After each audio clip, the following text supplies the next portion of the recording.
Hello and welcome to Chats, a television podcast, Season 7, PrisonerChatz. My name is Magellan, and although I may be an uncoordinated youth rebelling against nothing I can define, they are an established, successful, secure member of the establishment, turning a pawn and biting the hand that feeds them. It's Alan. Wait. What are you saying about me there? What's going on? I'm saying that you got a very nice shave. I love a big frothy shave. I love plot points that are relevant. You really, like, when in watching The Prisoner, have to accept that, like, this is nothing. What I'm looking at is not anything. Why are we shaving this man? Because why not? Shut up. Yeah. How you doing, Alan? I'm doing so well, Magellan. Thank you for asking. You're welcome for asking. I'm glad that I asked. I like this new recording schedule that we've configured for ourselves. We got ourselves on a nice Sunday afternoon tick, and I got all my stuff done this weekend. Nice. Been relaxing, maxing, all cool. So you were playing b-ball outside of the school, or? No, it's closed right now. Yeah, that's good. That's good. It's super closed. I miss b-ball though. I haven't played b-ball in a hot and warm minute. Did you play? You've played b-ball? Absolutely. What? Okay. Yeah. When I was a kid, all of my family friends were really, really, really, really into basketball, and they were like, "We're gonna get you into basketball," and I was like, "I don't know how to do sports," but they would force me to play sports, and until I was at least decent. And it's one of those things when you're a kid that you're like, "This is the worst thing that'll ever happen to me in life," and then you get older and you're like, "Oh, that was actually really nice that they were being considerate and helping me develop a new hobby." Thanks, guys. I once got up to the plate in a baseball game at a family reunion that may have been a family reunion adjoining a different family reunion or something. I don't know how there were enough people for a full baseball game. And I definitely struck out or hit a bad hit and then just ran away from life and all my problems. Yeah. So fair. Different sports experiences. Well, we don't talk about, this isn't a sports show. But even though the last two episodes have opened with us talking in depth about sports. I guess this second time in a row I've talked about baseball. So yeah, baseball. I guess I've got some unresolved baseball issues.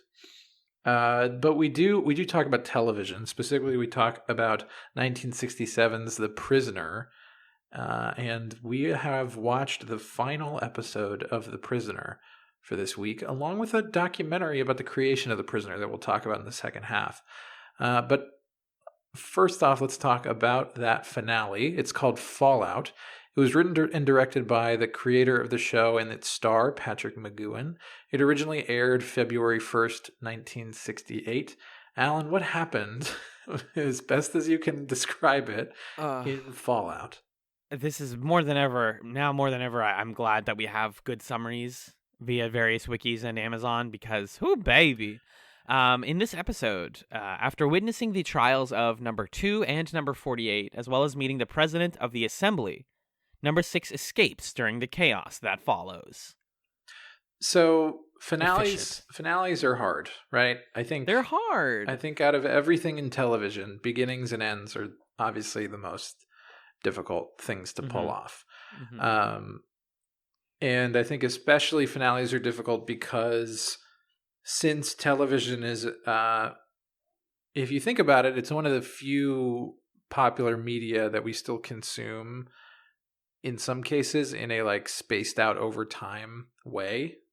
I can't really think about other stories because it used to be in, I don't know, what's that Dickens book, Tale of Two Cities? Yep. He publishes a chapter a month or whatever in the magazine, or however he did that. The best way to read that, by the way. Right. But TV is in our modern time, I think, the only contiguous piece of work that we consume in that way, that's narrative. And so people build expectations about everybody wants something out of the finale. They want questions answered. They want things resolved. And so I guess through that lens, before we talk about what happened, what did you think of Fallout as a finale to this show? Did it meet your expectations? Did it do what you were hoping it would do? Good question. I did like it a lot. It's probably in my like top 3 favorite episodes of the show, just because of its both audacity and confidence with which it barrels towards a conclusion, like with disregard for continuity, sense, just a overall like commitment to the rest of the series. It feels like somebody said, "Hey, we want to end this show. How do you end the show?" And instead of thinking like, "Well, how do we connect all these pieces together?" they just said, "No, how do we get to the ending that we want? What brings us to this like triumphant moment that we're looking for?" And they figured it out, and I applaud them for it. I think we'll talk about the historical, like where the show fell in 1968 and how it was received. I mean, but I don't think it's that out there these days for a show to like do the thing it's been hinting at for a while, even though it's in kind of a reckless way, you could say. I think that's more common now than ever. That just shows are like, it's over, out of seasons, frick. Everyone's happy, and that just happens. So it makes more sense in the modern day, and like I totally get the whole Patrick McGowan having to not go outside for a couple of days thing, right? Because people were coming to his house asking him what the heck happened. Yeah. I understand people thinking that, but I would never. I can't watch this and think like, there was something missing or there was something I really wanted that I didn't get. What about you? Yeah, I think it's hard to retrieve the context and view it through the context of like thinking that it's a normal sci-fi show, because we just have known the whole time that it's this weird one-off thing, and we know that it's only 17 episodes. And I think having that knowledge leads you into this episode expecting like, okay, you're going to do some kind of wacky allegorical thing that's not going to answer any of our questions. And so because I like was expecting that, I had a very similar feeling to you of like, okay, yeah, that you did it. You paid off, at least thematically, the things that have been built up during the show. And it does, I agree, feel like an answer to the question of how do you end the prisoner, instead of, I don't know, like it sort of exists a little bit separate from the rest of the show in a way. Yeah. But it's hard to have full empathy because of that for people who were like tuning in the 60s. And I was reading a lot of context and different interpretations of the episode, but on the Prisoner Wiki, it makes the point of, in England at the time, there were 3 channels, and there were like, whatever, over 10 million or 15 million, I don't know how many people watching the episode when it happens. And so this is like an event, more so than it is for us, another thing that we're kind of just chewing through and observing.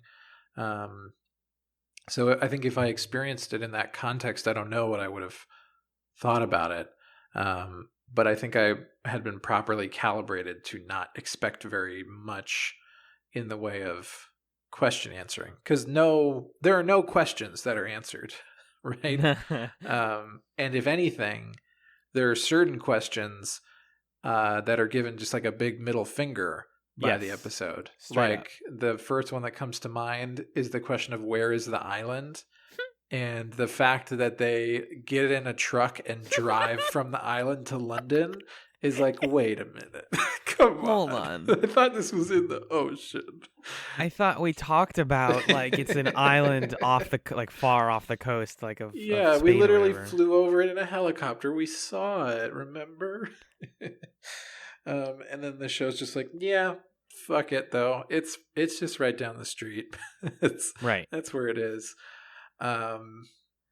So there are a few things like that in this episode that I think can be jarring and off-putting in certain ways, but overall I think it's the right ending for the show. I can't think of any ending that even remotely is grounded in reality that would have worked. It has to be this like wacky, dreamy, kind of cyclical thing. Yeah, right. Exactly. I guess I'm also a sucker for cyclical endings because you can definitely read the moment where number 6 and D'Angelo Muscat walk back into his house as like the show wrapping back around to the intro and being like, and now he's going to be sick of this again, and then he's going to leave again. He's going to resign from whatever he's doing in life again, and it'll just still go back to the village. But it's not as clean as like other cyclical shows. Like it's obviously literally recreating a shot but adding a couple of elements to it, but it doesn't feel as like neat and tidy as like, yep, this is going to happen again, you know this. Like it's so much more up to interpretation, and again, I really respect that. Especially like learning more about Magoon and the historical context behind this. But for now, we can talk about sort of the beat to beat of this episode. Let's get into that. So it starts with a surprisingly long and ultimately really useless recap of, I guess, everything that's important plot-wise that's happened in the last episode, and as well as Arrival, because it's like, okay, 6 on island, people hate him, he feels trapped, he tried to escape, he couldn't escape, and then number 2, and then acted like a baby, lived through all of life, number 2 dies. But he's going to be number 1. It ultimately has no bearing on this episode, I feel like. No, yeah. I feel like they're sort of different. In a way, you could have almost ended The Prisoner at the end of the previous episode. In some ways. Yeah, that's a different ending, right? It's like you get to meet number 1. Okay, great. Good luck. You keep fighting. Yeah, the end. And so this is sort of another... You could think of it as like an additional ending or just sort of a branch in a different direction to answer the question of like, how does a person become a fully fledged and fully realized individual? And is that possible? Yeah. So like recapping the previous episode, it felt like, hey, check it out when we did this World War II thing where we were like, meow, so fun to play pretend together. Mm-hmm. Yeah. And as 6 is brought into number 1's lair, which I described in my notes as looking like a level in like Just Cause or something. Like, literally, we're on an island and there's a bunker under the island. Or like John and I recently were getting back into Fortnite and like all the agency island stuff. We were just like, what?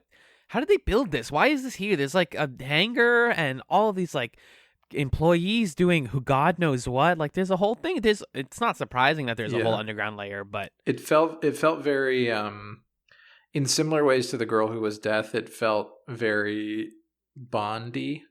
Yes. And I saw in the trivia that actually they for budget purposes they reused some of the sets from The Girl Who Was Death. Right. Like the rocket control room was just the same set from that episode. So which sometimes you can catch them on that. You can kind of see it. That's the same. Right. But we're repurposing it with all these employees and a sign that says "Welcome," which is "Well Space Come," which I love. We haven't seen good signage on The Prisoner really since it's been a while. I don't think it's necessary. Like Arrival had the best signage easily, but you know. The Prisoner always has good signs, and there's all these men or people in white cloaks and black and white masks with titles in front of them as if they're in a court with titles like welfare, pacifists, activists, socialists. It's like I was really struggling to figure out what was the connecting thread between all of those titles. Is it just like government or society maybe, because pacifists and activists are not obviously titles of government. They are just positions in revolution. I wonder, there are a couple interpretations that we can get into once we lay out the details, but I think the way that I kind of read that was like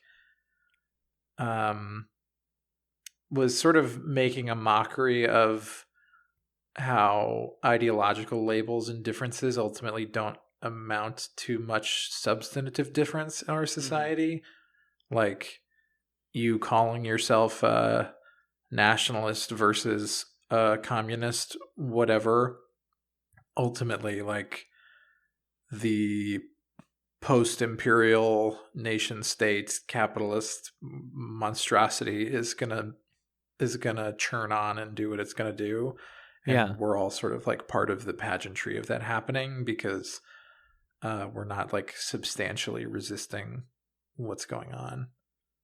And some of these people do resist, or some of like we see Six and the other 3 rebels are the people who are resisting. So he descends into this lair with all these people.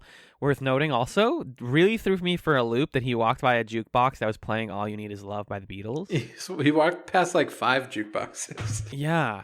That song that you said came out like in 1967. So yeah, it'd be like if you made The Prisoner Now and oh my God, wait, with the Justin Bieber song.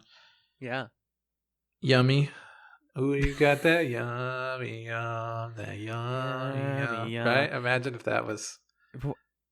Yes, yeah. Or like, just shows do this now. Like, it felt like it weirdly reminded me of like CW shows where they're like very, very timely licensed music plays as this person comes in. Yeah, over the like dramatic slow motion scene or whatever. Exactly, like the dance scene. Yeah. And he goes in and he's brought forth to the judge, who is trying to determine what his what the instating of his position is going to be as the new leader of the village, because now the number 2 is dead, presumably. We have to take care of humanity, and we have to put number 6 on his throne. So he's placed on a big blue throne on a dais, and we have him being shaved and prepared for a court trial. And we're presented with basically some examples of revolt of different people who have revolutionary types on the island, one by one, so that Six can kind of see examples of like what he has succeeded over against other people who've tried to do this. Is that accurate so far? Yeah, that's right so far. And so we get two characters representing different forms of revolt or rebellion, with the setup being that Six is kind of the third example and is framed as like the successful example. The first is number 48, who I wouldn't have realized this if I hadn't read background information, but it's the actor from Living in Harmony. But not the kid. But not the same character, right? Well, the kid's dead, if I'm not mistaken. Right.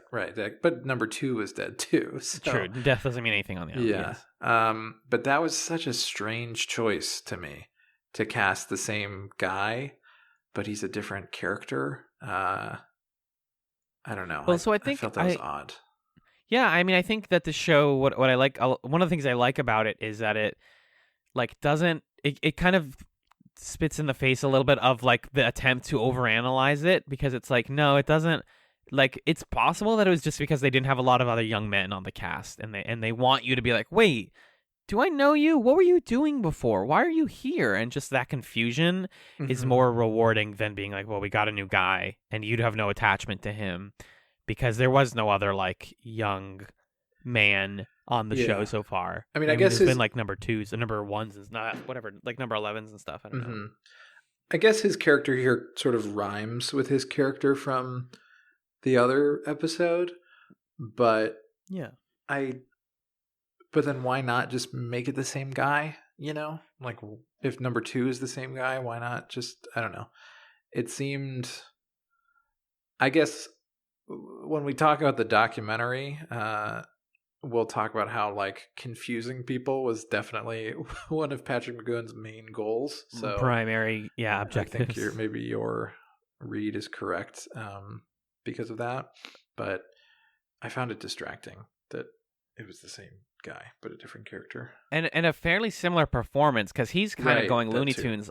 He's going Looney Tunes on this court, and they're talking about how they have to. There's like different rebellious voices in society, but in times of crisis, we have to quell the rebellious voices that threaten to tear us apart, is the gist of what what the judge is saying about this 48 guy. And he gets out of his like little court cylinder and starts like running around singing various songs like a little child, and like yelling and hitting people and just being a cartoon man.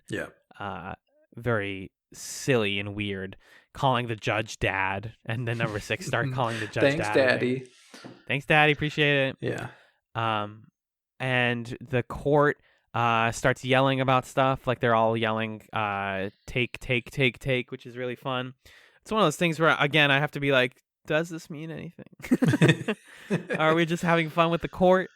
And then we are then brought the second rebel, who is Leo McKern's number 2, is just right back. They literally, they say resuscitate, and then they just show the scene of him dying and reverse the footage.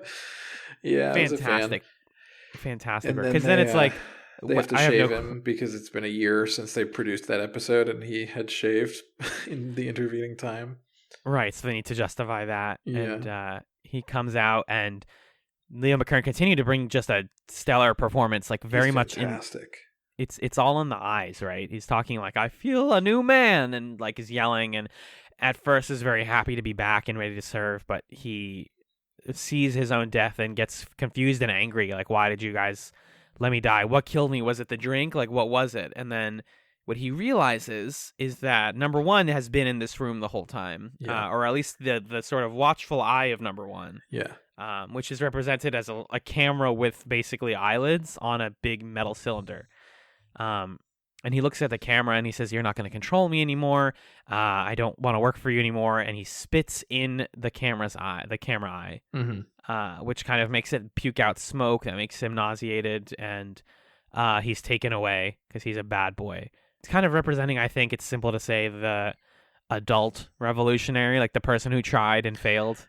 Yeah, the person who comes to revolution too late, like leaves it too early and comes back too late. Yes. Yeah. And how can you possibly finish this now if you're already this late in life? Yeah. And then they say we have a third revolutionary. It's you, number 6. And this is why when we get to the number 1 reveal, I was already like, because I had guessed this before. We'll talk about that. But once they're like, also, you're the revolutionary that we're here to talk about, I'm already thinking, okay, we are centering this episode on number 6's personhood.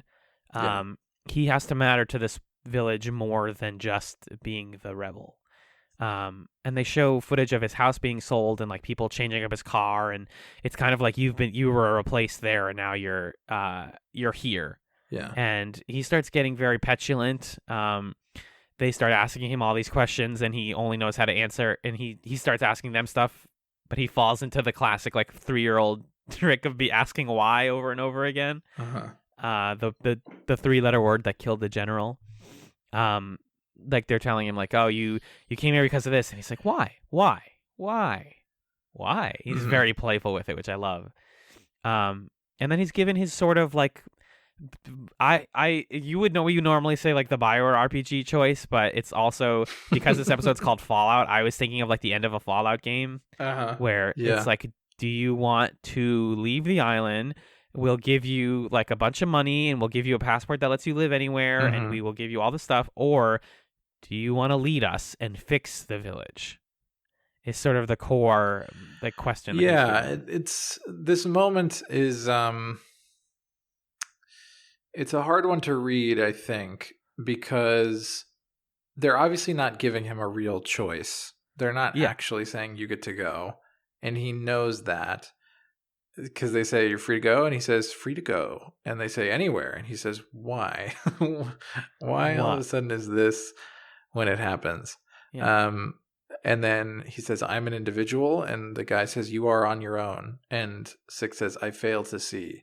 And then the guy says, all about you is yours. We concede. So there's this kind of like, okay, I guess it's over. But 6 is still willing to play their game a little bit and still having fun with it. And so they say, well, say a few words. And he clearly goes up with this like speech prepared. Yeah. And then all of the juror parliamentary dudes just shout over him when he tries to talk. In agreement, which is hilarious. Yeah. Which is kind of it's kind of like the ultimate failure of his brand of individualism, I think.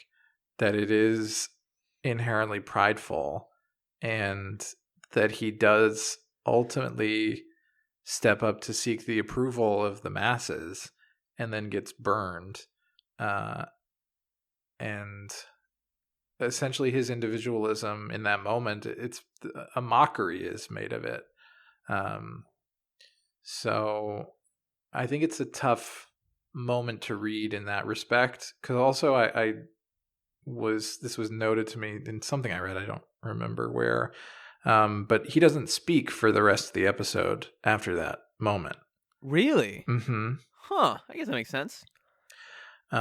So, but that happens, and then after that point, from this there, is where the episode gets very weird. The episode gets wacky. Yeah, we kind of get into the home stretch. They say that they'll let 6 go to number 1. He climbs up this stairs thing. He sees a table full of globes, and it's like, oh my God, the globes are all turned in slightly different directions. Then there's a robed figure who's got a number 1, and then he's watching The Prisoner on TV, and he's also watching it in his little globe in his hand. And, I mean, that's like when I have my iPhone while I'm watching TV shows on Netflix. Like, it's just, he's doing that. Right. He's multitasking. And then he hands the little see-through globe to number 6 as if to say, like, you're in charge now, buddy. Number 6 drops it. And then the clip, we're hearing the word I from I refuse to be debriefed, reefed, and stamped and numbered or whatever. This is the moment, yeah. And it goes, speeding up. I, and then he pulls off the dude's mask, number 1's mask, and during that I thing, there's a shot on the number 1, and it's like, oh, a visual pun almost, because the number 1 looks like the letter I. The letter I, yeah. So he pulls off the black and white mask, and there's an ape underneath, which means something. And then he pulls off that mask, and it's him underneath, which means something else. You were right. You did that thing that you do sometimes where you exactly predict something, and I don't know if it's a real prediction. Was that you didn't know? It's possible. I don't have a specific memory of knowing that at some point, but it's possible I knew it very long ago. I spoiled it for myself pretty early. You had? Yeah, not recently. In watching this, I had not re-spoiled that for myself. Gotcha. But yeah, that's him under the cloak, which, I mean, this is like the moment that caused all the controversy was, I think, a lot of it's this and also the whole, you can leave if you want. Because a lot of people at the time, apparently, from my reading, were like, if he could have left whenever he wanted, and if he was number 1, why didn't he leave? And it's like, you guys missed the point. You missed the whole show. Right. Because, so him being number 1, he's like, screw this. And he decides it's time to escape. So he jumps down and starts fighting a bunch of dudes. And the Lord himself comes down, Angelo Muscat. And the two of them have their own little fun action scene where they shoot their way through the bunker. And we rescue number 48 and number 2 as well. Yeah. And we're doing a full gunfight where they're blasting people. Love. Yeah. This is silly stuff. Some Boondock Saints or whatever modern movie gunfight set to nice music thing. That's such a trope. And it's weird to see it in a 1960s 1960s show. But Angelo Muscat with machine gun it's the visual that I've been looking for since the minute I saw his face, is him just gunning people down. Yeah. Yep. 100%. And then some high-pitched voice starts talking, and then a lot happens at once. This is where it gets kind of very impressionist, and I'm curious what you think the next couple of scenes are saying. Yeah. Because the rover, we can tell, definitely the rover is shut down. What happens is the rover... Yeah, the rocket shoots into space. There's a song that's I like you a lot or something. The rover shrivels up in this crazy looking stop motion shot. Hell yeah. And then they just drive. Angelo Muscat is driving us out on the jail car. And then we just have a little road trip and wave at a guy in his car and dance. He does a double take and we're dancing with tea. They let number 48 off on the side of the road so he can hitchhike or whatever. They let number 2 out at a government building so he can get a cool job. And then it's then number 6 and Angelo Muscat go home, and Angelo Muscat is his butler now. Yeah, there's some incredible shots in here. I think the space thing, initially I thought that, I really did think that are number 6 and the Rebels going to space? Please, give me this. And what I think it actually is just that the village is retreating. Because the loudspeaker comes on and says everybody evacuate immediately. They all go outside, they all get out, and they're driving away. and then we see you can really just intuit this from shot continuity, but the ship then leaving suggested to me that the village, their emergency escape plan was to go to space. Why? Don't worry about it. They're leaving. They're done. They have no longer. The village no longer serves a purpose. Yeah. And yeah, them like taking the rebel squad truck out, and like the sheer cartoonishness of the guy looking at them and doing a double take, like, wait, there's men in that truck? It's so goofy. Yeah. There's a lot about this finale that's goofy, which I appreciated. Yeah, I would say it's almost exactly like 50% comedy. It's really good. Yeah. And that's important too because I've written about the like role of comedy on The Prisoner, but I think what's so important is once they've gotten out, you need the comedy is the way that you know that this isn't fake for once. Like this is their real escape because it's funny. It's not like there's a sense of dread or like he's gonna walk into another perilous situation. But there's evidence that they're not out. Yeah, the evidence being like the whole loop thing, or that they're not where they think they are. His apartment door opens automatically. Right. Yeah, and the shot, he's driving the same route as from the beginning of the show. But I mean, so we'll talk about that. We'll talk about the like whether or not the ending feels triumphant. But the other amazing shot once we're back in London, I think we both noted that this is like one of the best shots of the series, probably. We have number 6 briefly like talking to a police officer. I guess, I don't know, asking him something, but he's very excited. He like jumps in the air when the cop leaves. Yeah. But it's filmed from behind Angela and Scott watching it. Favorite shot of the whole show. It's unbelievable. The power of the cinematography here to just convey like, I don't know, I read it as like him going like, fuck, life is happening. Like, oh my God, like this is real. And like him accepting it and just, but like passively observing all of this and watching this man's joy and like realizing his position in life. Like you learn so much about the butler in this shot, this like simple, steady shot of him watching number 6, and it feels like you feel emotional even though he's not doing anything other than just standing still. Like it works better than any line he could have ever gotten or like action scene. Right. And he goes back to the house with number 6, and the car has been repainted. It's like it's not yellow anymore. It's got like black and red on it, and that's where we're at. And then, the door opens automatically. So it's kind of like, oh, is this just going to happen again? Uh-oh. How did you feel before you started reading about it? How did this finale make you feel? Because I think the most important thing about this finale is that it makes you feel things.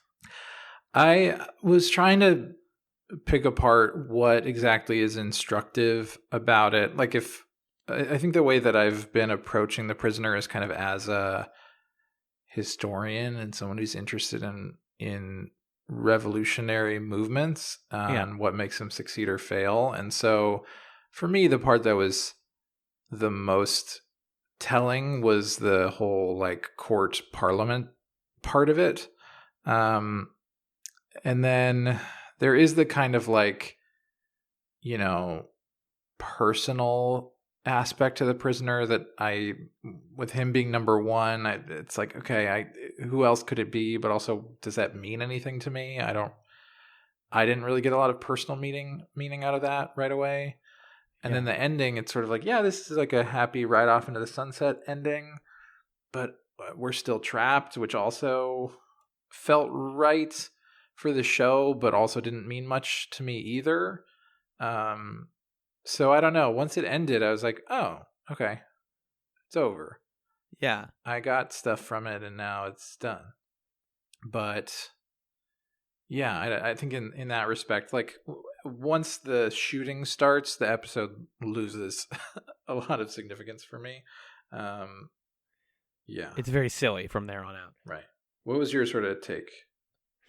I think purely emotional, purely like not considering plot or anything, I was really ecstatic at the end. I felt really like warm and happy and felt like this is where this needed to go, I've talked a lot about other shows I like that end well, like Lost, of course, which can't stop bringing up because of how much it has borrowed from The Prisoner liberally.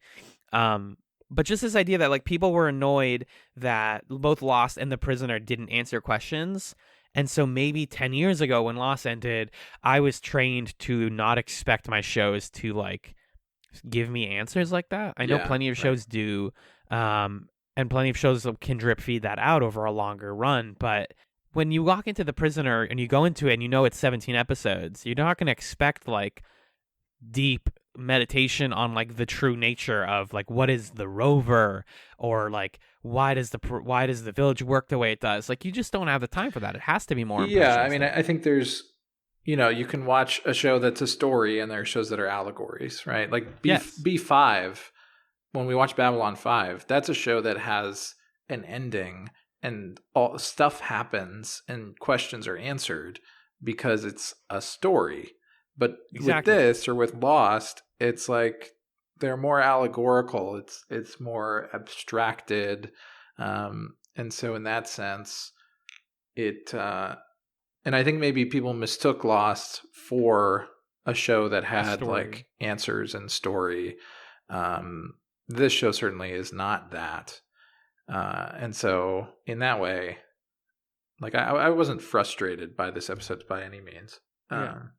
I think it's just sort of like the way that it sometimes feels when you get to the end of a book and you're like, oh, okay, that's the last line. Yeah. But it's challenging in that way. Yeah. I think the most significant thing for me that I got from it was this idea of the society choosing Six's form of resistance as the right form of resistance, and what implications that has for like real life revolutions. Yeah. Because you see Six overseeing number 48's form of rebellion, which is like it's undisciplined, it's just random, and he's sort of looking down on that as incorrect and has a more dignified air. He's very comfortable in the throne. He's very comfortable taking the stage and sharing a few words with everybody. And so in a way, it kind of shows the flaws of like forms of resistance that are not entirely discontent with the status quo, or just are willing to kind of accommodate and modulate towards the status quo, and how movements like that can actually end up not changing things, or change things in some ways but are undone, or a lot of the time can end up being co-opted by the status quo as a sort of like emblem of what makes the status quo good, almost. Yeah, I mean that's what 1984 is about in a lot of ways, right? Yeah, and I was thinking about like you think about how Donald Trump will say Happy Martin Luther King Jr. Day kind of thing. Right. It's like that, where the society's like, hey, you did it, Six. You were the right kind of rebel, and so we approve of you. You're the type of rebel that we can appropriate and put a face on. Yeah. And yeah, I mean, there's like infinite examples of that, both in history and in television, of the person who's who's trying to make change, their message and their concept being co-opted by the state. I think that's part of the tragedy of this episode, is where it starts at, is that the village has the audacity to be like, you did it, you beat us. Yeah. And now you can be our face because it's you. You were always the face. Right. Like, I think the sort of fruitless endeavor is attempting to understand how number 6 could be number 1 throughout the series. Like, is he guiding himself? Right. Yeah. It's not really literal in that way. That scene doesn't feel literal. Like, it has the air of like a dream sequence or something. Yeah. But you know, the rest of the episode is kind of positing that, like, you know, maybe we are going to let you go so that you can start the loop again, because you getting out is how we get you back in. It's entirely cyclical, and you're never truly out of the state. Yeah. I mean, and it also, I think what is communicated about him being number 1 is all along the way, the thing that the village was trying to do was to break him, to get him to choose to be a part of their system. And I think ultimately what's being said there is like the final way that the system can break you is by making you feel that you are in control of the system, right? Right. You are the system. If you are someone who's like down on their luck and fighting economic inequality and then you win the lottery, you're going to start acting like a super rich person because now you sort of have the reins of power. And I think it makes sense in that way, as opposed to it literally having been him the whole time. Because we also saw earlier in the show that the village has the power to make clones of him, and maybe they just did that. They just made a clone of him and put him in a number 1 robe just to like fuck with 6 one last time. One more time, because yeah. why not? Yeah. This is the thing, is we talk about this stuff, and I just feel like I've seen that reveal before. This is a very well-handled, appropriate way to do that. And I do think that this show is brilliant, but like I feel like I understand and don't find the ending of the show to be that ambiguous, honestly. Right. Yeah. I mean, I think it feels unambiguous because we've seen enough that trope occur enough times that we're like, yeah, of course it's him. But what's ambiguous about it is like, why why is that a trope? Yeah. What are you trying to say with that? Yeah. And the whole like we're gonna let you leave so that you can come back just feels very appropriate, because you don't get this show with a true like he's out, he escaped. We get to see him marry someone and live a life. It's one of the things I'm really worried about the remake doing, is like if that 6 episodes and it has an ending, like what do you guys even attempt to do with this? And I'm sure they're going to whiff it in an interesting way, and we're going to find out next time. But like, in the context of this show, another thing I always remember is like 1968, maybe people hadn't seen that plot twist very often. Right.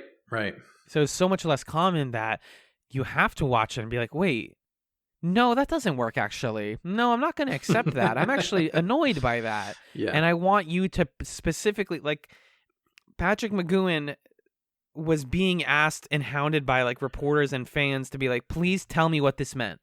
And he hates that. And I would hate that as a creator.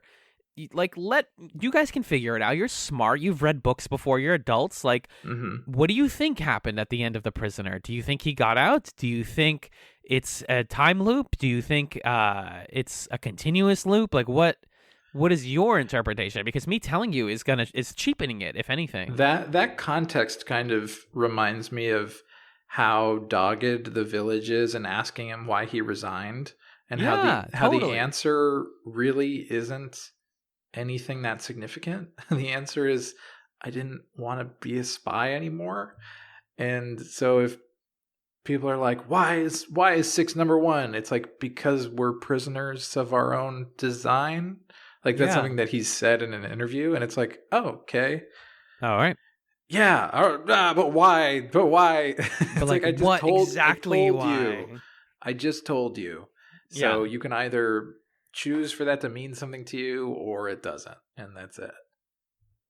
Yeah, and I think that context, it makes so much sense, and like gives the show its cult status. Is besides being an incredible, really consistent work, it also inspired a lot of thought and a debate, which I think is a success. Yeah, like if a show can get people to be this mad and to feel this much, it's like I said earlier.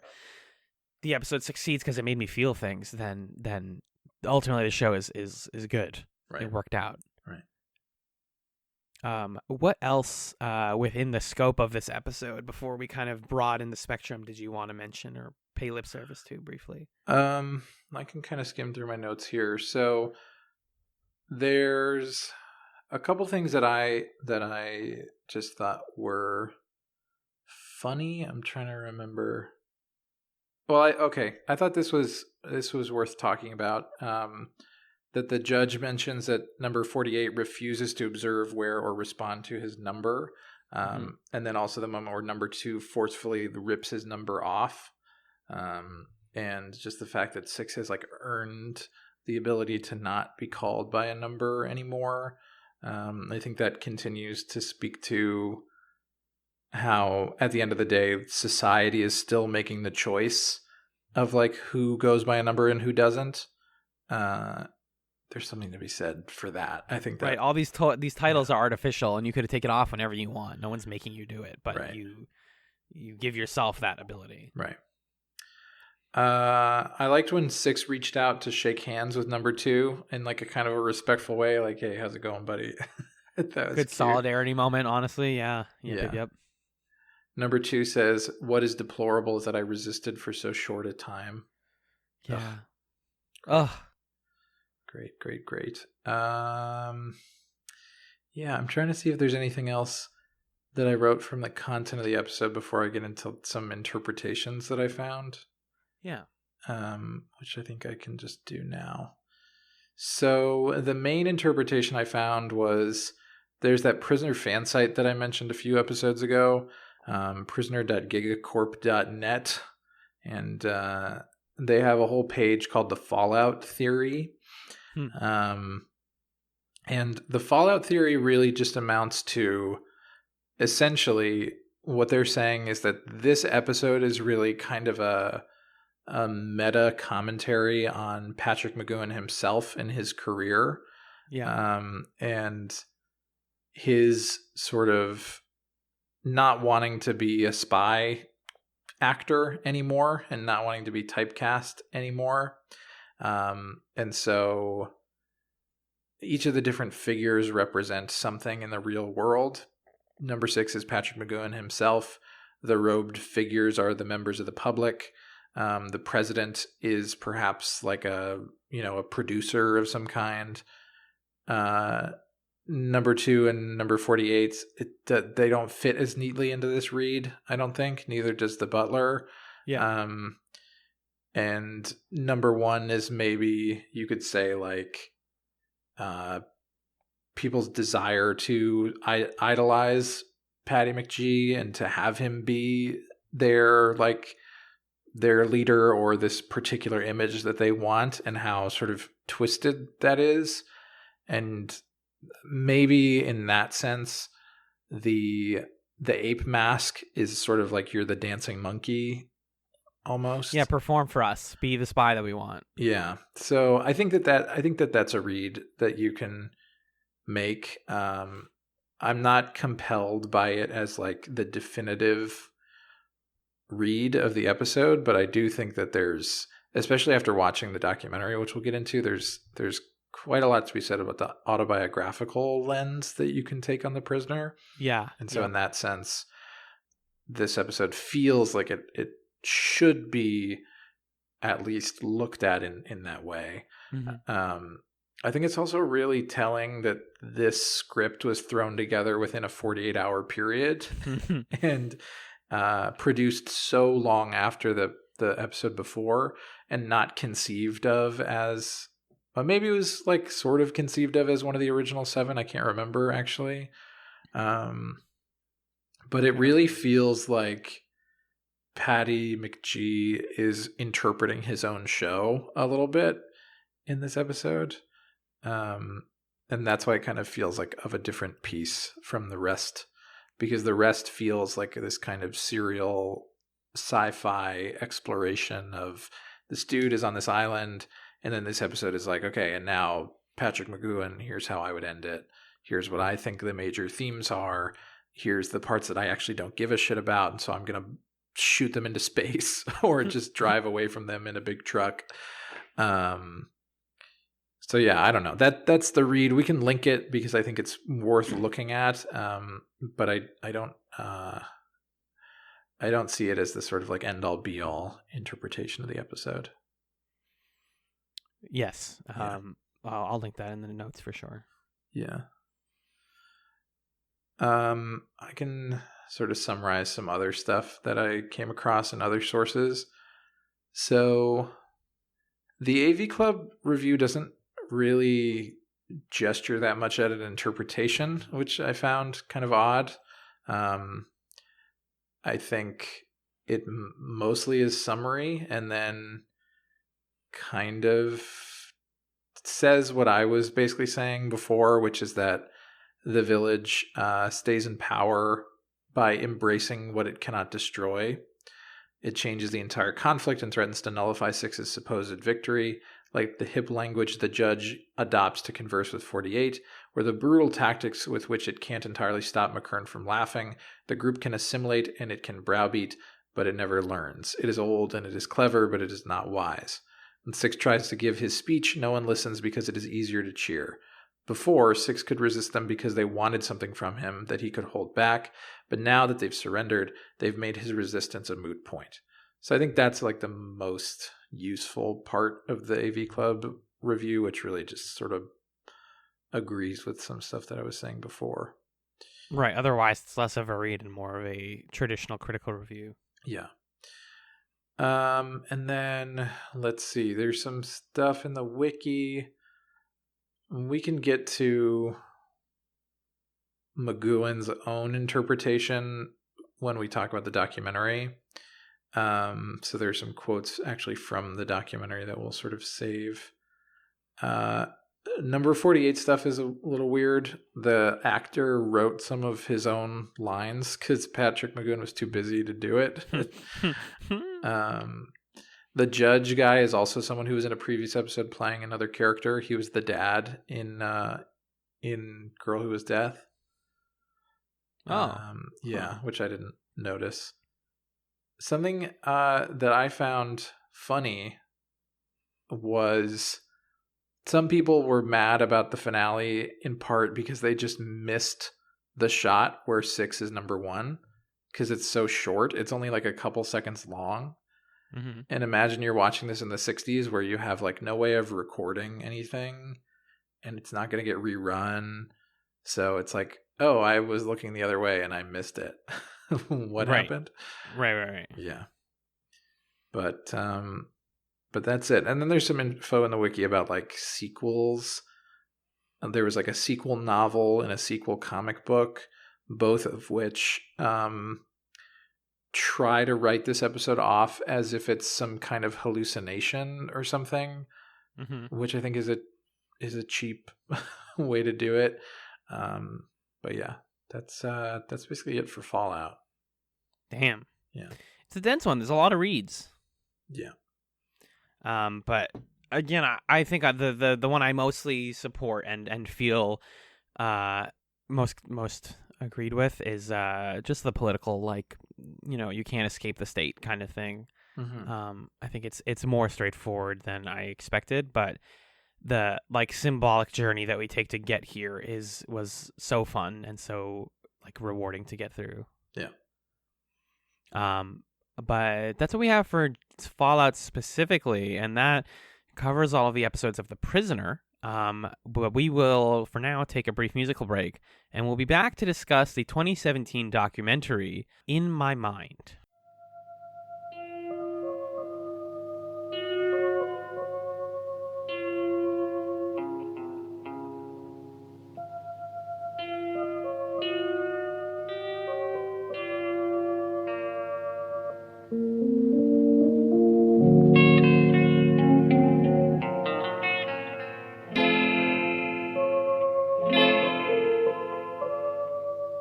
Welcome back to PrisonerChatz.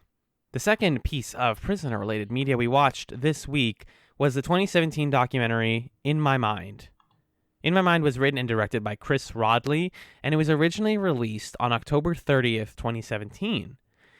Magellan, how did we find this thing? I think it was on Amazon. In the Amazon suggestions. Like, if you like this, you'll also like a documentary about it.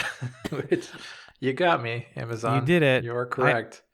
I wish every Chats show had a full documentary Honestly, about it. Yeah, having the experience of last weekend watching the Dana Carvey show and the documentary, and then now watching The Prisoner and the documentary, I wish every show after you finish it could be like, by the way, this is all the problems that happened on the way to creating this thing.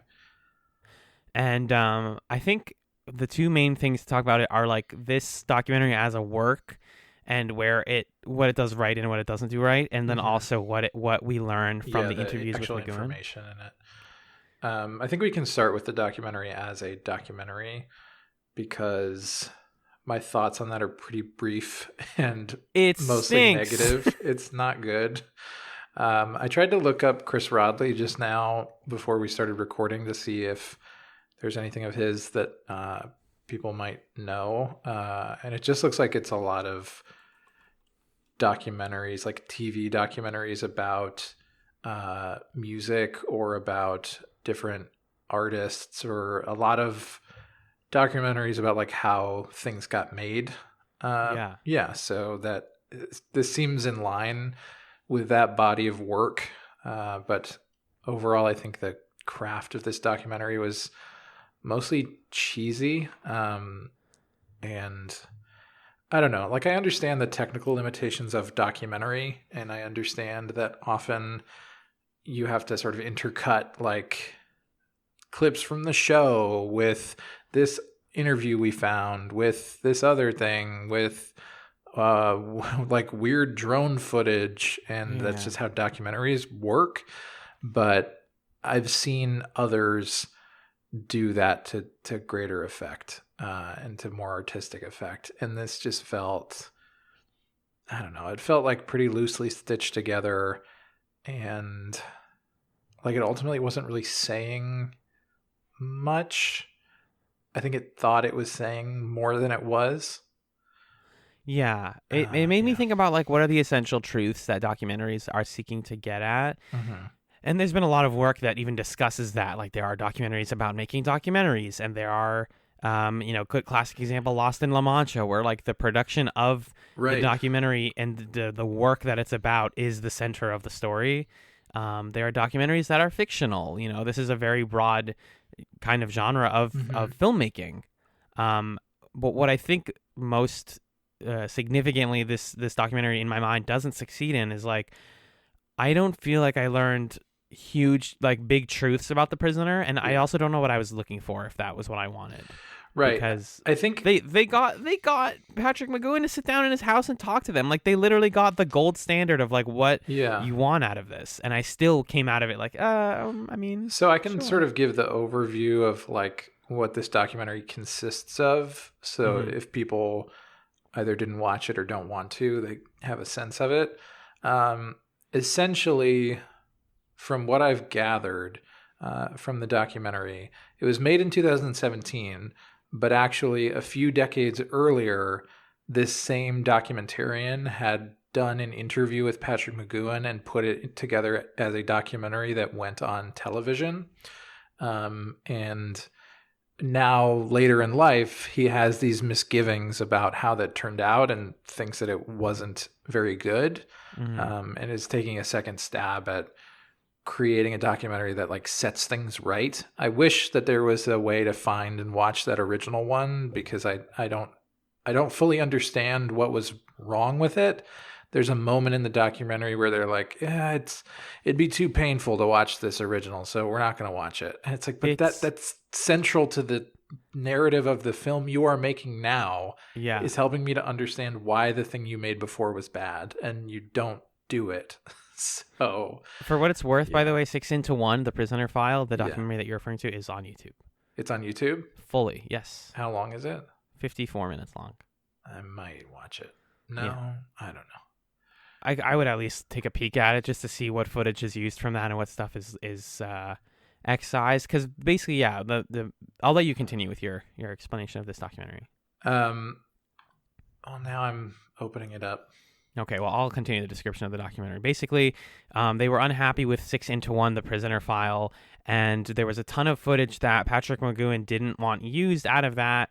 He actually tried, it's basically writing a blank check to Rodley, being like, let me have all the footage. I will make not only will, it's like not like I'm going to destroy it, I'm going to make a documentary about myself, which is like crazy. Really weird, really, really wild to hear Patrick McGoohan and to hear Raleigh describe McGoohan as someone who was like not only very unsatisfied with his own work, or with his own performance, I guess, in the documentary, but like to the point where he was like, I'm going to recut it and like score it, and I'm going to air that, and then I'm going to sell that, and that's what's going to be the documentary about The Prisoner. You guys don't get to make it. Yeah, the whole narrative was so fascinating and fun.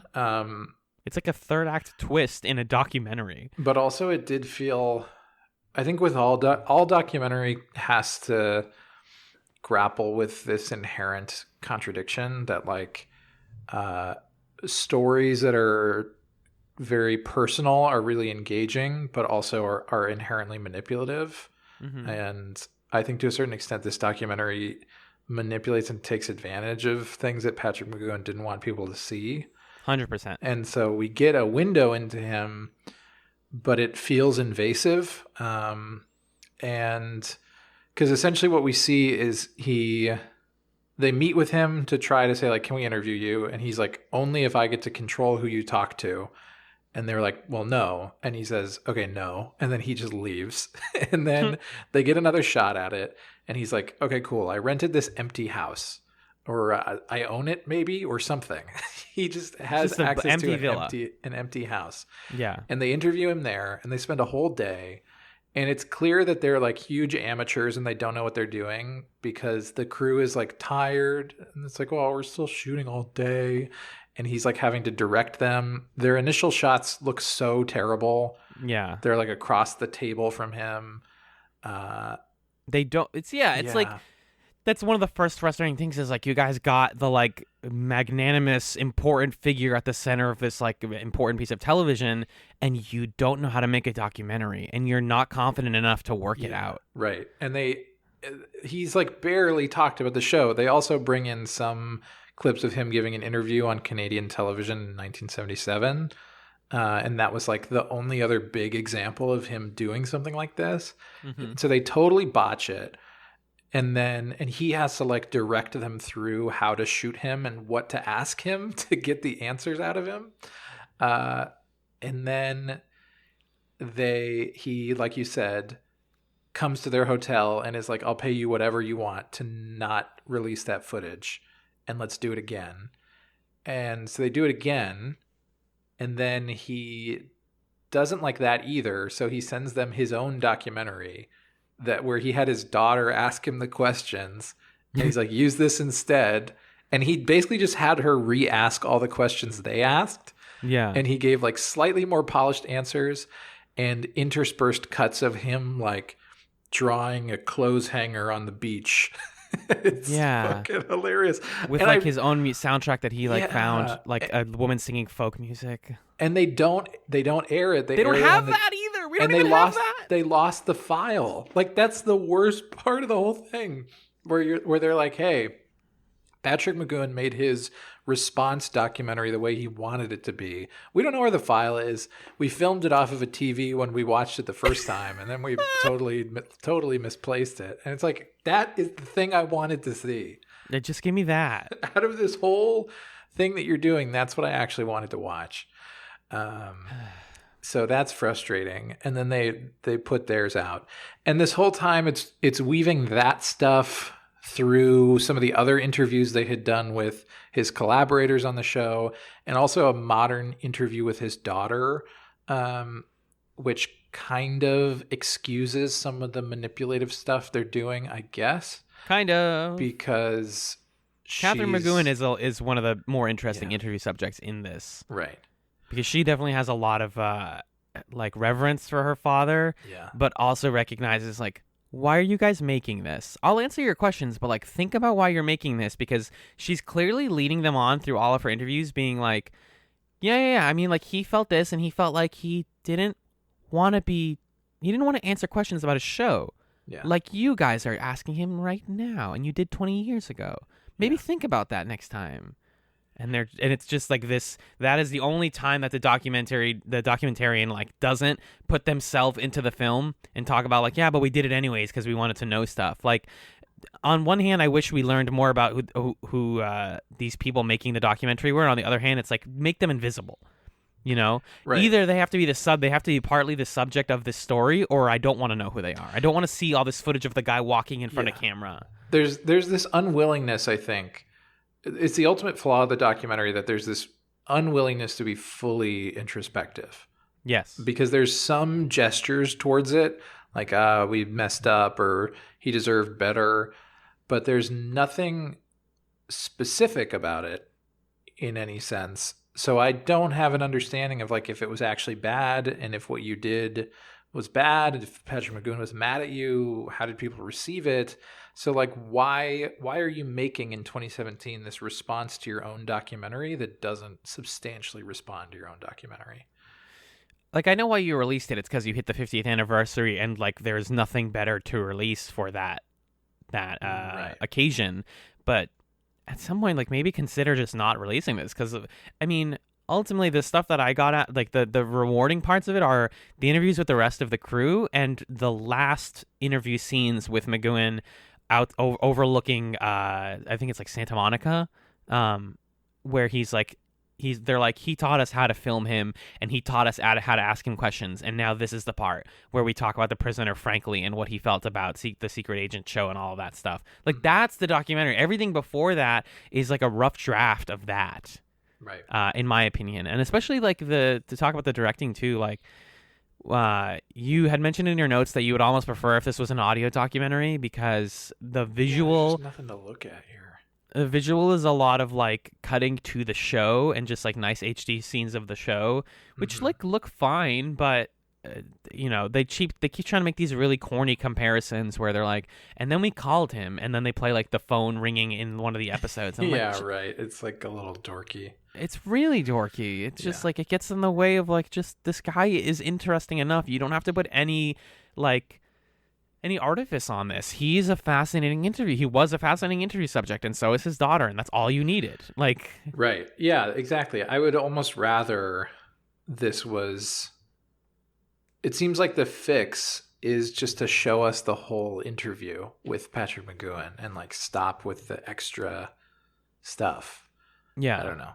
I mean, I'm sure there's a lot of fluff, especially in that 1980s interview. Like, one of the things that we kind of like learn about McGowan is that despite being a kind of confident figure in Hollywood, he has a lot of like self-consciousness about his own like performance and body and way that he speaks, actually, which I found so revealing, that like he was like brilliant writer and like actor and knew how to perform in front of people, but when it comes to like being yourself, he's like, that sounded really weird and nerdy. Like, there's this part early on where they just are having him sit down and be like, just talk about this guy who like you worked with on the show, and he like mentions him and mentions a fun fact, and he goes, no, that was really silly, guys. Can we do that whole scene again? Like, I'm sure that happens plenty with documentaries, is the subject being like, I didn't feel happy with that. Can we do that again? Because, once the footage is captured, you are giving these documentarians the right to use all of it.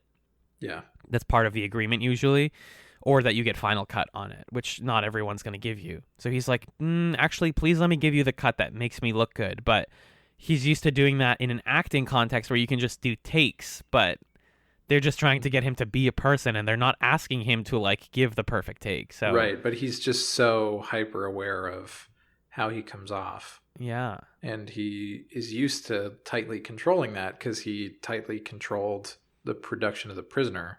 Yeah. I found him as a person ultimately to be the most engaging part of the documentary. Is just getting to know who he was, and also getting to know, it seems like Patrick McGowan is someone who like really struggled with feeling like he was a hypocrite in a certain sense, because he is like trying to make this show about everybody should be independent thinkers, and that's the theme, but then he is like controlling every aspect of the production and getting into fights with people, and he doesn't like it when actors talk about themselves because he thinks it's egotistical, but also he tries to make his own version of the documentary that gets it exactly right. Like he really contradicts himself because he's so committed to like his humility being very precisely engineered that it becomes egotistical. And I don't think that is like, I don't think that he's being vain necessarily. I just think that he's so hyper aware of how he comes off to people that it's like constantly torturous for him. And you know what sold that for me especially? In the back half of the documentary, we get these really revealing, amazing shots of The Prisoner being filmed on the island of Portmeirion, from the perspective of like a person who, like a tourist who just had a handheld camera and was like filming from other places, and they intercut those with the actual shots on the episode, like, and they sync up the dialogue, which is actually a good directorial moment. Yeah, that was cool. And what when you like learn about how TV or films are produced, that there's like a ton of people on set. But since Portmeirion had just finished being built and was like starting to blow up as a tourist spot when The Prisoner was being filmed, there are swaths of people watching, tourists, not even crew members, but tourists who are just like, ooh, a show is being filmed. I'm going to watch it like 3 feet out of frame. Like, as soon as you like pull away from where the camera was showing him in the episode, you realize that this whole series where this guy is like alone and figuring out his identity is being it like, looks like Disney World or something. Exact, like he is, hey guys, like a monkey being asked to perform. Right. And that's the environment that he's used to, which explains in a lot of ways why, 1980s Patrick McGoohan is like, I don't know how to just be a person in front of people. I know how to perform as a character, but not how to be a person. Right. A very common thing, I think, amongst especially older Hollywood actors, but in general, like when we talk about actors being like they don't know how to act like normal people, it's because you're used to that. Right. And so it has to come out in the show. I think it's like a further evidence that this is autobiographical, because where else is he supposed to tell his real story and be his real self except right behind a very thin character mask? Yeah. And I don't want to like, and this is, the documentary asks us to do this, but I don't want to like try to dive too deep into like the psychology of Patrick McGoohan and what was his personal life about. Right. I think that's the fatal flaw of the documentary, is it asks us to be invasive. But I mean, he talks about growing up Catholic and being in a strict religious gestures at like that sort of, and he's the one who brings that up, which I think makes it okay. Yeah, and he's like, that like limiting environment that I grew up in, and the shackles of Christianity, as well as getting into television and finding my niche and then attempting to get out of it, and nobody wanted me to leave. That is where The Prisoner came from, is the sort of theory that this documentary posits and confirms what we read from that other blog, that like maybe the whole him leaving thing was about him leaving the secret agent show. Yeah. And that I think that was maybe the strongest bit of the documentary for me. Again, it's coming straight from him, of him sort of explaining like, this is the idea, the theme that has been dominating my life, and I just needed to put it out there somewhere. And I also was really moved by the footage of him in the televised play where he's like the priest. Oh, it's so good. So good. He's like the priest that's super convicted and essentially is him, right? Yeah. It's like a Henrik Ibsen play, or I don't remember the exact play, or the playwright, but that footage was really cool to see as well. Again, don't need the bad documentary choice. I don't need his daughter being like, it's a really amazing performance. Like, you guys can show me it. I know it is. I'm watching it. Right. In the background, Catherine McGoohan's going, it's really good, you guys. I'm like, thanks. Appreciate that. But yeah, it just made me think about like what you're seeing when you see The Prisoner is really, truly the one thing that this guy needed to do. There's a reason that he didn't become a showrunner. Like, that's not who he is. He's not Aaron Sorkin, right? He doesn't want to make all of his shows. He wanted to make the show. He wanted to tell this story and send this message. And I think what's really admirable, at least again the way the documentary frames it, is just how determined he is to make the thing that he's trying to make. He's got pages and pages outlining like the costumes and the props, describing all of the different pieces of the set. He's got ideas for different episodes going into it. So it's really his idea. And it made me also think about like, television is an art form where you have to create by committee. And so TV shows, to be successful, I think, have to strike a balance between, if you just create by committee, you're going to kind of wash out what's unique about the show. And if you have one person tightly controlling everything, then you're going to run into problems, and it's just not possible for someone to do everything themselves. And so, like, where in that spectrum do shows find success? Yeah. I think that in that way, this documentary tells an interesting story about that question and about Patrick McGowan's approach to that question. So that's what I found the most engaging about it, I think. And the last like big cool thing about this documentary is that we get, as we mentioned, really, I would say eye-opening clips of other people who worked on the show, including George Markstein and some of the like writers and directors, and him talking about like, oh, I didn't really know any of these writers, but like Markstein just hired a bunch of dudes, and they like flash cut all 17 episodes writer credits in front of you, and he's like, none of these people matter to me. I never knew any of these people. They just wrote scripts for me. Well, no, but he says that they were good writers. Yeah, he says they're all competent and good. He's just like that. Like this was not like we didn't like build this writers team together. Like I asked this guy to give me writers, and he just kind of like he brought in the squad. Yeah, and then it's funny when George Markstein I think that was him talking about the script for Fallout, and he's like, "Yeah, I mean, he's number one. Like, what else could it have been?"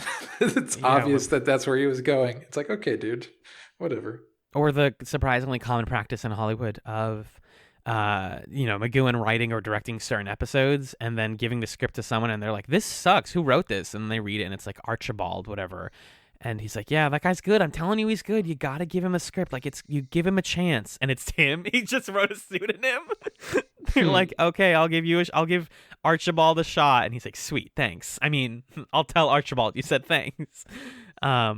Just like the production of this show seems very not seat of its pants, but like it's the sum of a lot of weird aspects of television production. He discovered Portmeirion while doing an episode of Danger Man. Like they drove to Portmeirion. There's a shot of him in that series driving through the center of the town, and he was like, that was the moment I knew that like I want to do something here. And we even like pay respects to like the guy who designed the village. Yeah. And they're like, this guy was brilliant. And there's like plenty of shots of McGowan in the 60s talking to him and like being buddy with him. Like we asked him if we could film and he was okay with it. And, it existed right around the same. It came into existence when our show started. So you kind of can't think about Portmeirion without thinking of The Prisoner anymore. They're inexorably tied together. And we were really grateful for that because it's a beautiful sort of intersection of cultures, which I think works so well for the show. It's beautiful, but it's also like unsettling. Like Catherine McGowan really drives this home where she says like her mom could enjoy a couple days there, but then after a couple days it's like, this place is creepy. Get me out of here. And that was I don't know, just that idea of like I found the perfect place. It like has all this beautiful sculpture and architecture, and because of how beautiful it is very unsettling. Yes. It feels out of time in a way. Right. Yeah, I mean that's kind of what I got. I think all of the like production stuff is really fascinating. And again, the later clips of McGowan, like when they actually figured out how to ask him questions, and he even says like, McGowan told me that if I look him in the eye, he'll answer more honestly, and he totally did. And I'm like, fuck, you guys, you should have learned how to film a documentary. You had him for so long. This guy gave you hours of his life. And you were just like, I didn't even think to look him in the eye when I asked it. Like I was just reading off a prompt. Like, what are you doing? It like makes me sad. But also like you got to make your first documentary somehow. Like your first subject is it's gonna be awkward as hell. Like that's okay. True. Yeah. But that's basically in my mind. I think people should watch it just to have some of that extra backstory. And there are some gems from McGowan's interviews.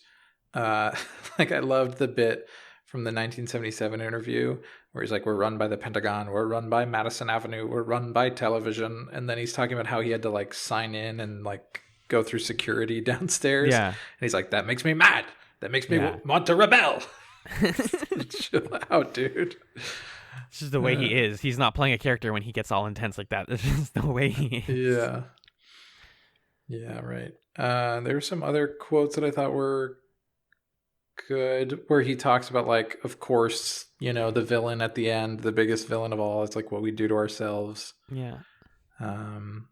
Yeah, there are some things to be said. And then I gotta say, even though it felt weird that they were using that footage he told them not to use, the part at the end where he is like across the room from them and clearly doesn't want to talk to them anymore and gives his final thoughts, and then he's like, and that's it, bye. And then he just turns the lights off and walks out and is gone.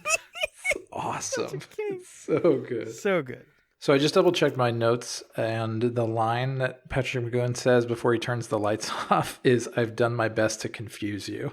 And then it's like, bye-bye. We also I've done my best to confuse you, and then turning the lights off is the end of The Prisoner, by the way. You're right. Right. We just took like a very brief secret break, by the way, that is impossible to notice because of editing magic. So imperceptible. I just watched the first 3.5 minutes of 6 into 1, the 1984 documentary, and it starts with this like actor being number 2 watching footage of The Prisoner and being like, "Why did you resign? And why did you create a show like The Prisoner?" It's fucking cheesy as hell. There's also like that they showed in the documentary the like 80s graphics and synth music intro that looks so stupid. Yeah, they talked about that. They're like, one of the biggest problems with it is that they like threw shitty 80s stuff on it and instantly made it dated. Right. Couple other things from the documentary before we sort of talk general thoughts on The Prisoner. Let's see if I can remember. We already talked about the General, Magellan. Oh, you. I loved Lou Grade, the like head of whatever BBC or I don't know what. Secret king of this documentary, Lou Grade, aka Lord Grade. Yeah, Lord Grade. He was Lou Grade when I knew him. Oh, let's do it again. Let's take it again. That's the part that he's like, that was corny. No. Yeah. And Patrick McGoohan is like, I told him about this thing, maybe Lou Grade's telling this part of the story. I don't remember. But one of them is like, I said, "Pat, you see, it's so crazy, it might work. When do we start?" And then they're like, "How did you get along with Patrick McGoohan?" Best part. And Lou Grade goes, "How do you do it? I just give in to him."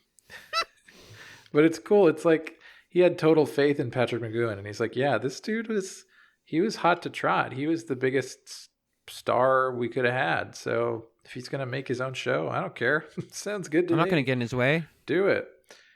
And I don't know. We didn't get much information about like, I guess a lot of people watched it, right? So like it was successful. I don't know if in TV terms it was successful or not. At the time, ratings wise. I think it did pretty well. Yeah. We also saw some of this stuff about like the Danger Man thing, how after 39 episodes, McGoohan was sort of like, all right, we're done, right? So we're good.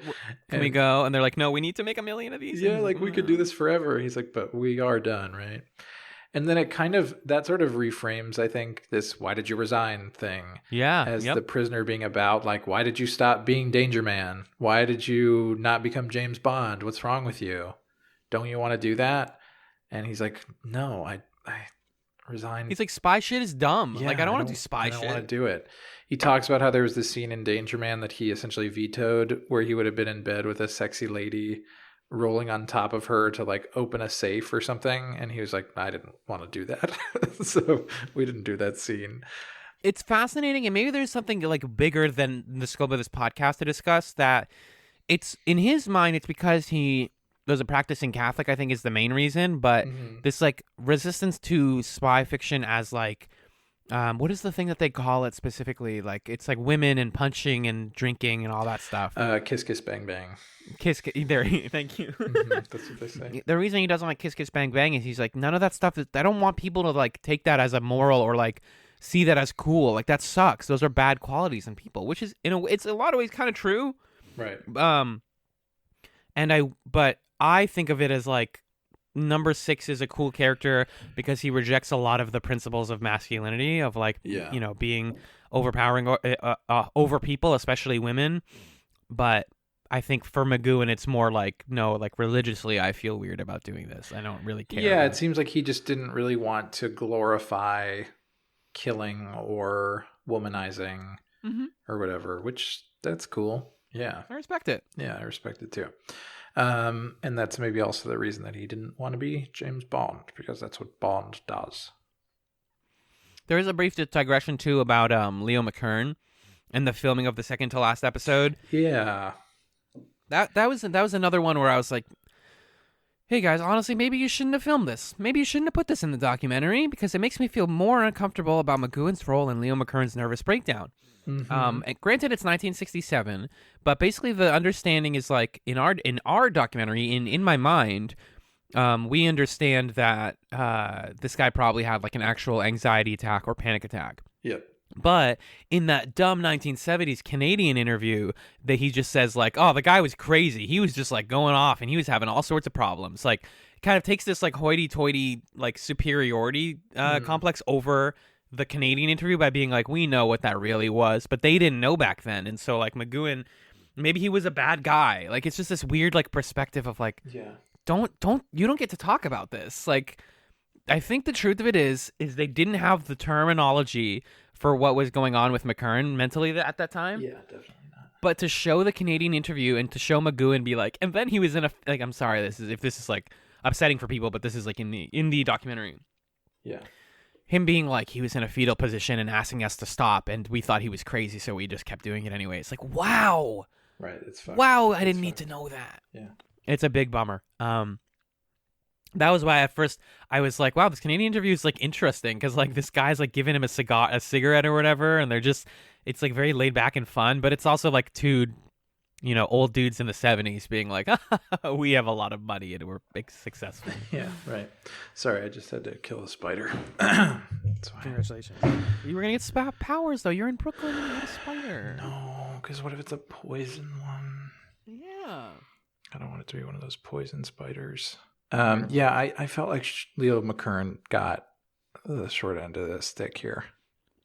100%. In this, they were like, yeah, he was really good. Anyway, something happened with him, but turned out fine. Yeah. Very sad. That's pretty much all that I have on the documentary. Mm-hmm. I think we can sort of conclude with like just final thoughts about The Prisoner overall, and maybe are there, I don't know, our sort of thing of like best episodes, how should you watch it kind of thing. Yeah. Because there are a lot of different orders that people suggest. Like if you go to the list of Prisoner episodes on Wikipedia, there are multiple watch orders that you could use. Right. So that could be kind of how we approach it as well. I don't know. Do any of those? I have. Yeah. What's up? I have a 7-episode like Prisoner good episode cut. If you okay, want cool. Yeah, that's what I was thinking because McGowan originally conceived of it as 7. Yeah, and I can tell you definitively what I want those 7 to be. And I do think that it doesn't need to be 17, right? No. Well, okay. It depends. When you understand like the show had to be sold to people, like at least 17, if not 21, whatever. But yeah, a lot of these are dumb and unnecessary and weird. And like, if you are watching The Prisoner now in 2020, you should watch the whole thing.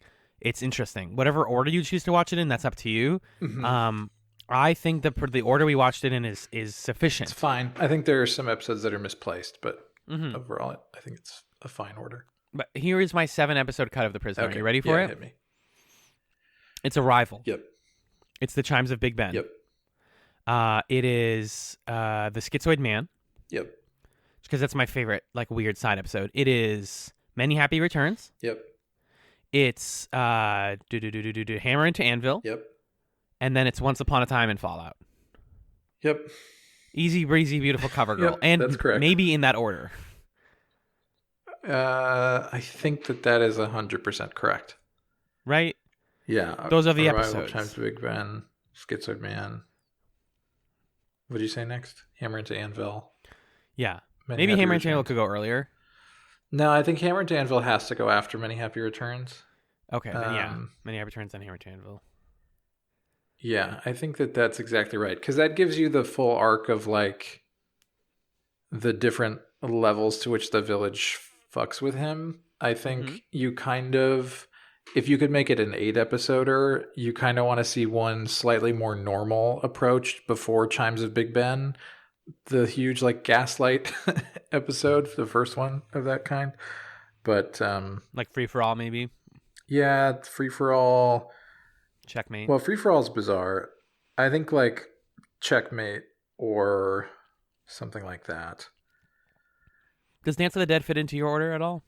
Because I know you like that episode a lot. I appreciated it as a sort of like second episode right after the pilot, but it doesn't make the best 7. I don't think Checkmate really does either, but I think Checkmate is more instructive about like the world of the village and what's true and what's not true. But yeah, I don't know. I think the only possible adjustments I would make, I think there's a place for A, B, and C for the sort of like going through. That's a cooler way to go through his past than Do Not Forsake Me, Oh My Darling. I think you can just lose Do Not Forsake Me, Oh My Darling in whatever version you end up constructing. Even a 16-episode cut with everything but that. Yeah, I think you still have the full value of the show. I think you can lose Living in Harmony. I think you can lose... You definitely lose the general. Yeah, you can lose the general. It's not that interesting. I think you can lose Girl Who Was Death, but you could keep it if you want something fun. Like, I think we genuinely had fun with that episode. Yeah, it's a well-made episode. Yeah. But I think your 7 is the right 7. I love it when I'm right, dude. I really do. Yeah, you pretty much crushed it. So I think if you want, like a genuine 7, you just do those, and that's how you do it. And I think the only ways I would rearrange the order that we saw on Amazon is I would just move Dance of the Dead to 2nd, and then I would move Checkmate to 3rd, and then Chimes of Big Ben, and then otherwise I think it's fine the way that it is. Because the thing I like about Chimes of Big Ben being earlier, because a lot of these orders put it 5th, which I think is still fine, but I want to like forget who Leo McKern is and have that sort of like hazy memory of like, wait, I do know you, and like the show gives you enough recap to remind you that like this guy was a number 2 before. Yeah. But yeah, and then you need the last 2, of course. Right. The show doesn't work without Arrival, Once Upon a Time, and Fallout. Like your real like true machete cut is Arrival, Once Upon a Time, Fallout, and go to sleep. Go do something else. That's funny. You want to hear the version? Okay, how about this? I'll let you choose. You can hear one of these orders, and then you can review if it's good or not. Okay. So you could hear the order that is the official ITC sequence, which is how... Oh, no, that's the original. That's what we watched, so ignore that. Yeah. You can hear the Scott Appel reordering for the PBS affiliate San Jose in the 80s. You could hear the version endorsed by the Prisoner Appreciation Society used in the A&E DVDs. Or you can hear the AV Club reordering. Which of those do you want? I want Scott Appel's. Okay, cool. I'll give you Scott Appel's order and you tell me if it's good. Hit me with a baby. All right. So Scott Appel says first, Arrival. Then... Perfect. Oh my gosh. Sorry. This Wikipedia page is actually really great. We should link this because you can click it to have it sort the episodes so that they're in the order that you are looking at, which is very fun. Okay, so Scott Appel's order goes Arrival, Dance of the Dead, Checkmate, Chimes of Big Ben, Free for All, Many Happy Returns. Way too early for that. Yeah, wow. Jesus, Scott. The Schizoid Man, The General, A, B, and C, Living in Harmony, It's Your Funeral, Do Not Forsake Me, Oh My Darling, A Change of Mind, Hammer into Anvil, The Girl Who Was Death, Once Upon a Time, Fallout. No, Scott, you put all the bad episodes right before the end, Scott. Yeah, that's such a slog. Oh my God. That's such a slog. It is interesting to place Many Happy Returns right before they start cloning him and going into his dreams. So maybe that is good, but that's a wacky order. I kind of want to know the one that the Prisoner Society endorses. So can I read that? Go for it. Go ahead. Okay. Sure. So he goes, or sorry, So the Prisoner Society one goes Arrival, Free for All, Dance of the Dead.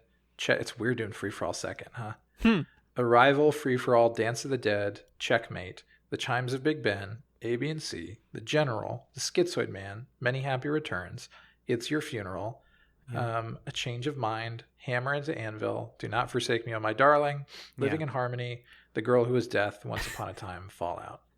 So that one's, I think that's better. However, I think it's better, yeah. Why does everyone want to put The Girl Who Was Death right before the end? What do you do? Why? Every single order has it as episode 15, except the production order. But yeah, every single one puts it third to last.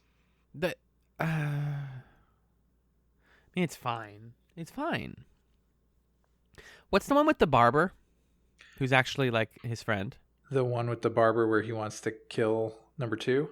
Yeah, the assassination plot. That one is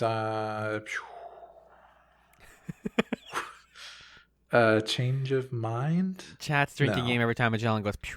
Not Change of Mind. It's Your Funeral, I think. Okay. I want that one to be later. Yeah, I think that one goes closer to the end. Mm-hmm.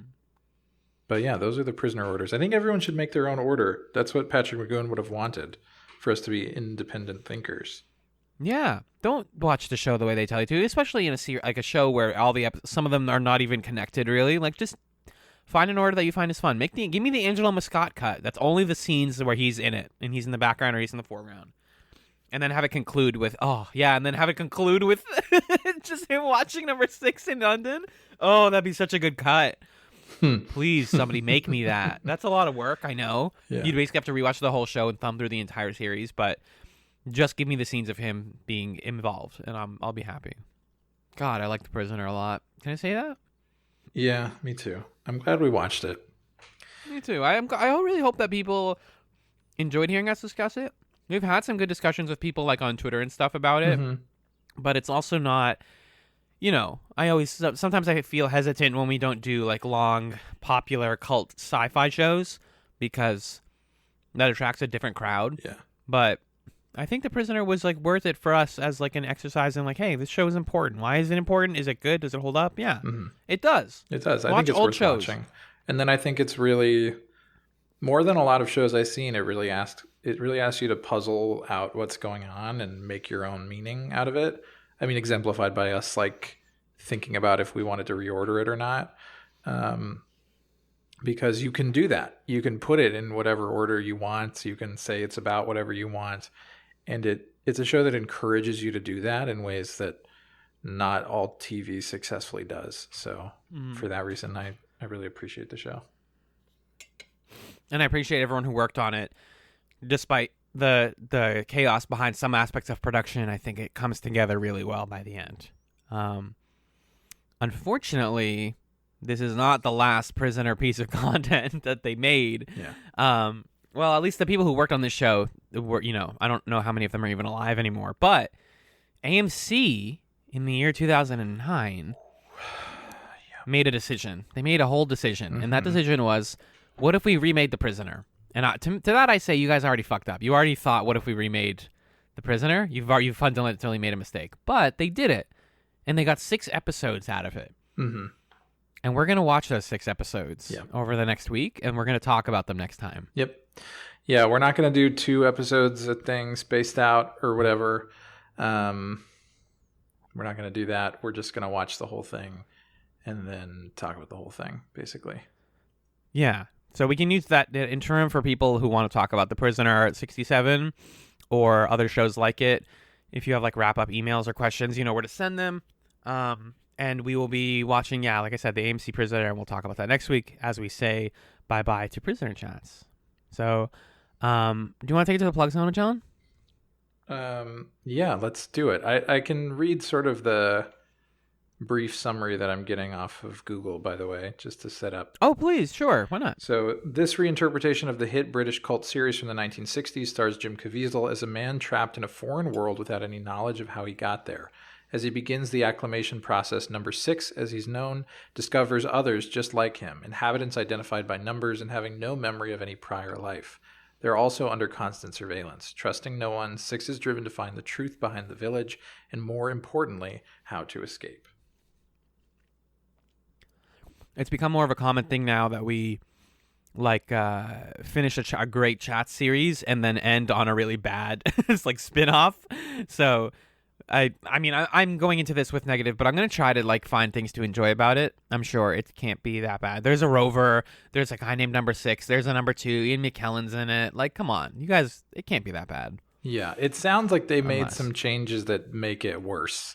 Like it's going to be more of like, what's going on? Let's ask questions and answer them. So this is exactly when people are like, we wanted the original Prisoner to end with like answers. It's like, what happens when you make that in 09 when that's more common? Yeah. So we'll find out. We will. So we can get into the plugs. You want to tell folks how to find us and all that stuff? Oh, I do, Daddy. Oh, I do. Confess to me, baby. I forgot that line from from Fallout. Confess to me, baby. Confess to me, baby. Hey, folks, it's Alan. If you would like to email us questions, comments, or concerns about The Prisoner, about chats, about any other chat season, we highly recommend you send us those emails over at chatspod@gmail.com. That is chatzpod@gmail.com. We're also on Twitter @chatspod, where you can send us questions and follow us there for updates about the show. As I recently posted over there, now that Avatar: The Last Airbender is on Netflix, at least in the United States, we highly recommend people check out our Chats Season 4, which is Avatar: The Last Chatspender, where we watched that show 2 episodes a week and talked about it. And John watched it for the first time, so you can watch it for the first time with him. Yeah, you should do that. You can also rate us on Apple Podcasts or your platform of choice if you like the show. And if you would like to support us, we highly, highly encourage you to check out our Patreon over at patreon.com/chatspod. Where at just $3 a month, you can support the show and get a plethora of bonus content, including film commentaries, behind-the-scenes podcasts, as well as Pilot Chats, another show where we watch pilots of shows and determine their chatability. And all that stuff is voted on by the patrons, what we watch, what we discuss, and you can be one of those patrons by heading over to patreon.com/chatspod. Instead of our usual like personal plugs, we do what's called chatsums here, which is where we recommend you a piece of media, an idea, a concept, something spiritual, whatever you want, conceptual, and it's time for those. So, Magellan, what is your chatsum for this week? I have 2 chatsums. As folks know, if they've been following my chatsums, I've been getting more back into video games lately in this new state of life that we're in, and I recently purchased the game Star Wars Battlefront 2, the new one, not the original Star Wars Battlefront. Although shout out to the old one. Well, yeah, of course. It's a freaking classic. I loved Star Wars Battlefront and Battlefront 2. I bought Star Wars Battlefront 2 at a Scholastic book fair. Just a fun fact. Wow. And played the heck out of it when I was a kid. So we used to the trick, I think we did this. What? I'm sorry. You said we used to, and then you paused, and all I heard, my brain is so broken by this podcast, dude, was we used to build things from the newsroom. Yeah. God damn it. What my brother and I used to do is we had a laptop in the house and then the desktop, and so we would like load up Battlefront 2 or like Jedi Outcast also, and then we would take the disc out of the computer when the game was loaded up and put it in the other computer and load it up there so that we could play with each other with only one copy of the game. That's some brilliant piracy right there. Yeah. But I really loved the original Battlefront 2, and so I was excited to check this one out. And it's good. I mean, I think there are ways in which the original just felt good, and this one doesn't feel quite as good to play.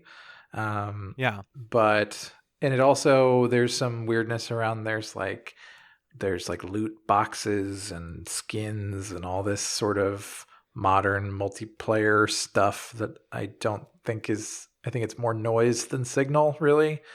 Mm-hmm. Great way to refer to that. But it looks gorgeous, you know. And it really, really feels like you're in a battle in Star Wars. Like you're just a soldier and there's all this shooting going on and there's a dude over there with a friggin' lightsaber and there's a giant tank over that way. And I think it does a better job actually than the original of communicating scale. Both the scale of the battle you're in and also the scale of like me versus that tank. I can't just like hop into it or punch it and it blows up or whatever. There's actually this feeling of like, there's no way I can fight that. I need to run away right now. Yeah. The space combat looks really cool. I am not good at it yet to know if it is the space combat that's messed up or if I just can't fly, but it's fun. So if you have any fondness for the original Battlefront 2, I think it's an interesting experience to see, after a decade of games making, what are the ideas that game can now pull from to be different, and which of those ideas actually improve the game and which detract from what was good about the original experience. So that's my Battlefront 2 take. Very well said. Very well. Is that that's cheaper than full price right now? It was like $40 or something like that, maybe a little less. Okay. Not bad. You're essentially just buying a multiplayer experience, right? So there is a single player campaign, I suppose. I didn't look into it yet, so I don't know how robust it is. But as I understand, it's not right. Very robust. So it feels justified that it's cheaper because you're really just paying to do the online multiplayer. Mm-hmm. And the other recommendation I have is also video games related. It's a podcast though. It's a podcast called The Besties, which is hosted by the McElroy brothers who were involved in the founding of Polygon, Justin and Griffin, as well as two other people who were involved in the founding of Polygon, Russ Frushtick and the other guy whose name I can't remember. Chris Plant. Thank you. So it's the four of them, and it's like we're best friends talking about the best games, the besties, cute. And what they had been doing with their show is covering new games, but now what they're doing, because production of those sorts of things has slowed and is inevitably delayed in some cases, or delayed without. Is that inevitably delayed? I don't know if that's what that means, but you know what I mean. I understand what you meant. What they're doing instead is they had their listeners vote on the best year in games, and then they're going through and playing and talking about games from that year. So their listeners picked the year 2007, and so far they've done a few episodes. They've talked about Portal, they've talked about Call of Duty Modern Warfare, they've talked about BioShock. So I really like the experience of listening to people who were sort of coming into the beginning of their career as video game journalists, talking about the year where that really started for them, and just getting into this time capsule of like, what was the aughts like? Oh yeah, people were saying the cake was a lie or whatever.